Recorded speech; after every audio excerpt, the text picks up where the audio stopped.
आदर्श विद्या मंदिर की online class में आप सभी का स्वागत है। आज हमारा 12वीं अकाउंटेंसी का पहला चैप्टर जो है जनरल इंट्रोडक्शन ऑफ पार्टनरशिप, साझेदारी का सामान्य परिचय।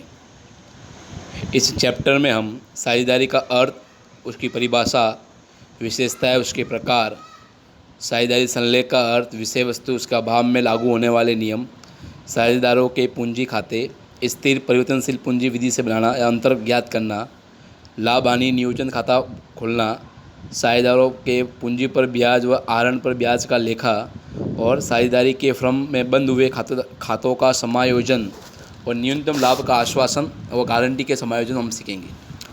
सर्वप्रथम हमको सीखना है कि आखिर में साझेदारी का अर्थ क्या है। What do you mean by partnership.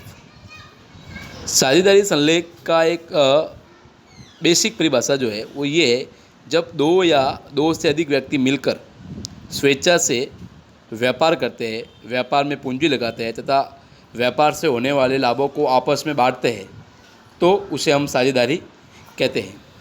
साझेदारी का अधिनियम बना हुआ है, भारतीय साझेदारी अधिनियम 1932 बना हुआ है। यह अधिनियम 1 अक्टूबर 1932 को लागू हुआ। जम्मू कश्मीर को छोड़कर संपूर्ण भारत में ये लागू होता है। इस अधिनियम के लागू होने से पूर्व साझेदारी से संबंधित प्रावधान भारतीय संविधान अनुबंध यानी कॉन्ट्रैक्ट अधिनियम 1872 में इसके नियम बने हुए।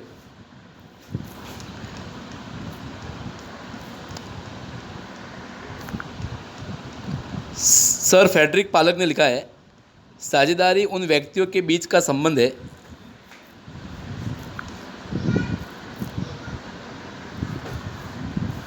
साझेदारी उन व्यक्तियों के बीच का संबंध है जिन्होंने सबके द्वारा अथवा सबकी ओर से उनमें से किसी एक के द्वारा किए जाने वाले व्यापार के लाभों में हिस्सा बांटने के लिए ठहराव किया है। अब एक्ट के अनुसार जो इसकी परिभाषा है, भारतीय साझेदारी अधिनियम 1932 की धारा 4 के अनुसार एग्जाम में प्रश्न आता है कि भारतीय साझेदारी अधिनियम की परिभाषा कौन सी धारा में दिया गया, तो 4 के अनुसार दिया गया। साझेदारी उन व्यक्तियों के मध्य पारस्परिक संबंध है जो किसी ऐसे व्यवसाय के लाभों को बांटने के लिए सहमत हुए जिसका संचालन उन सभी के द्वारा या उन सभी की ओर से किसी एक के द्वारा किया जाता है।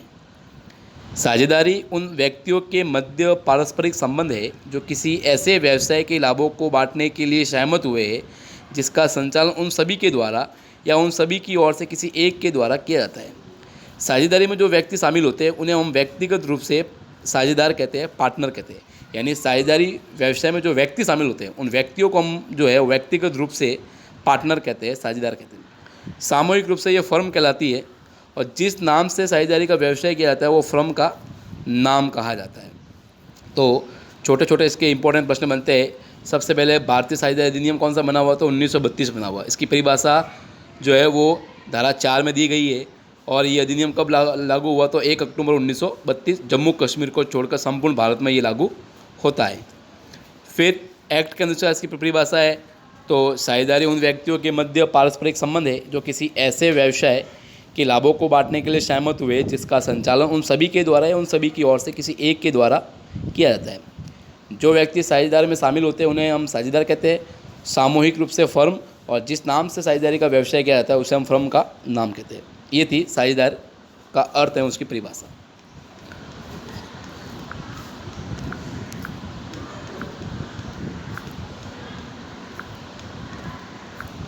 अब है साझेदारी की आवश्यकता। साझेदारी की आवश्यकता क्यों होती है आखिर में, तो एकल व्यवसाय में क्या होता है कि एकल व्यवसाय में अकेला व्यक्ति मालिक होता है, तो उस हिसाब से जो है सारा व्यापार की व्यापार की जो जोखिम जो है वो उस व्यक्ति को यानी उस मालिक को ही वहन करनी पड़ती है, क्योंकि वही पूंजी लगाता है और लाभ हानि वही प्राप्त करता है। हानि होने पर संपूर्ण हानि उसकी ही रहती है।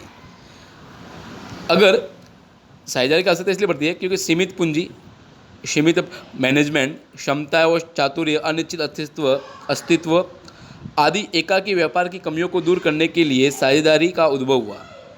पूंजी कार्यकुशलता अनुभव की पूर्ति के लिए साझेदारी की स्थापना की जाती है। वास्तव में यह विकेंद्रित साधनों का केंद्रीकरण है।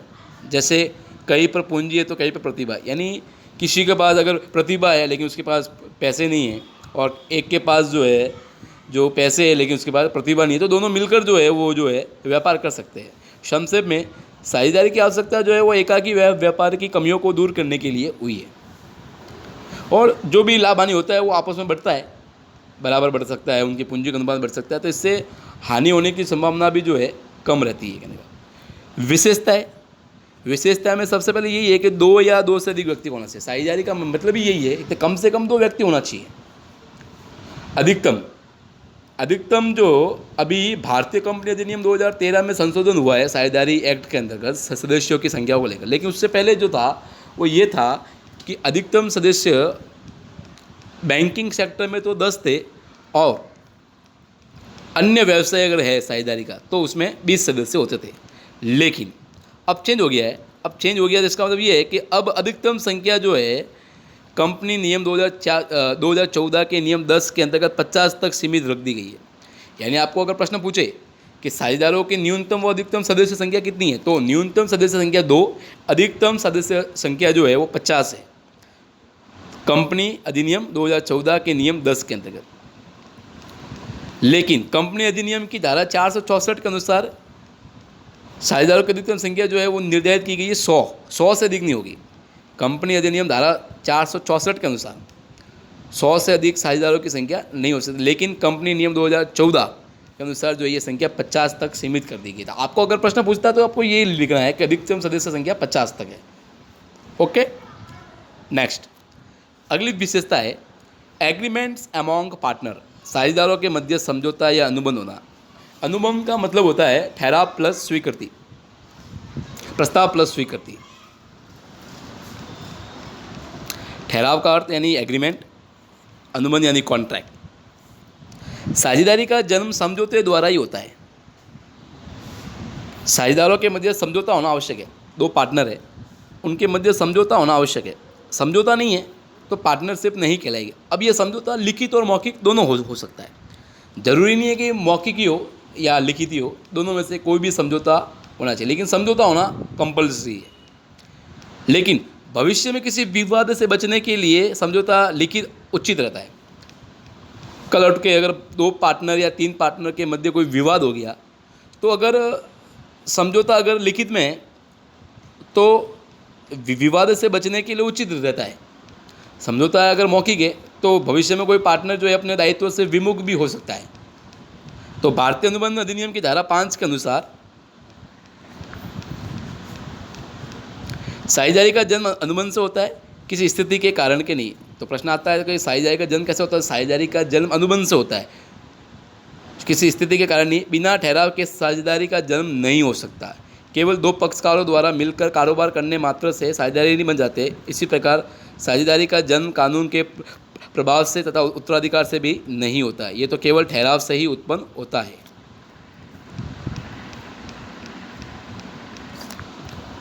लाभों का विभाजन, शेयरिंग ऑफ प्रॉफिट।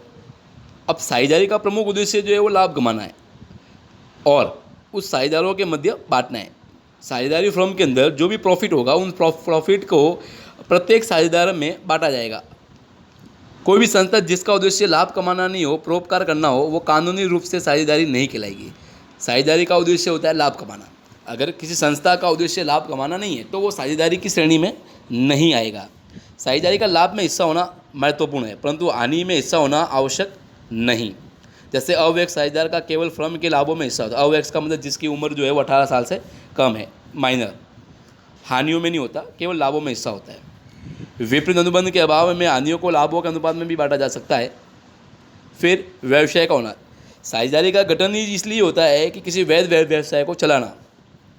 तो व्यवसाय शब्द में प्रत्येक व्यापार व धंधा या पैसा शामिल है, ट्रेड, वोकेशन एंड प्रोफेशन। यदि किसी भी संस्था का गठन धार्मिक या सामूहिक कार्यों के लिए किया जाता है तो उसे साझेदार नहीं माना जाएगा। तो व्यवसाय का होना जरूरी है। 2 या 2 से अधिक साझेदार होना चाहिए। साझेदारों के मध्य समझौता होना चाहिए। लाभों का विभाजन होना चाहिए। व्यवसाय का होना चाहिए। व्यवसाय का संचालन सभी के द्वारा या उन सभी की किसी एक के द्वारा भी चलाया जा सकता है। सब मिलके भी व्यापार से चला सकते हैं साझेदार, और या इन सब की द्वारा किसी एक व्यक्ति के द्वारा भी चलाया जा सकता है। अधिनियम इसका 1932 बना हुआ है। भारतीय साझेदारी अधिनियम 1932 बना हुआ है। असीमित दायित्व। साझेदारों का दायित्व जो होता है वो असीमित होता है। अन्य शब्दों में साझेदार के समस्त दायित्व प्रत्येक साझेदार संयुक्त व पृथक दोनों प्रकार से उत्तरदायी होता है। यानी कि अगर साझेदारी में हानि होती है तो साझेदारों की व्यक्तिगत संपत्तियों को भी जब्त किया जा सकता है, उससे हानि की भरपाई की जा सकती है। इसलिए इनका दायित्व जो है वो असीमित होता है। कंपनी का दायित्व सीमित होता है, लेकिन साझेदारों का दायित्व जो है वह असीमित होता है। प्रत्यक्ष अस्तित्व नहीं, साझेदारी फर्म का साझेदारों से प्रत्यक्ष अस्तित्व नहीं होता। अस्तित्व अलग होने से आशय है कि इस फर्म से संबंधित सभी अनुबंध फर्म पर लागू होने के साथ साथ प्रत्येक साझेदारों पर भी संयुक्त व व्यक्तिगत रूप से लागू होते हैं। तो आज हम इतना ही पढ़ेंगे, साझेदारी का अर्थ एवं उसकी विशेषताएं। धन्यवाद।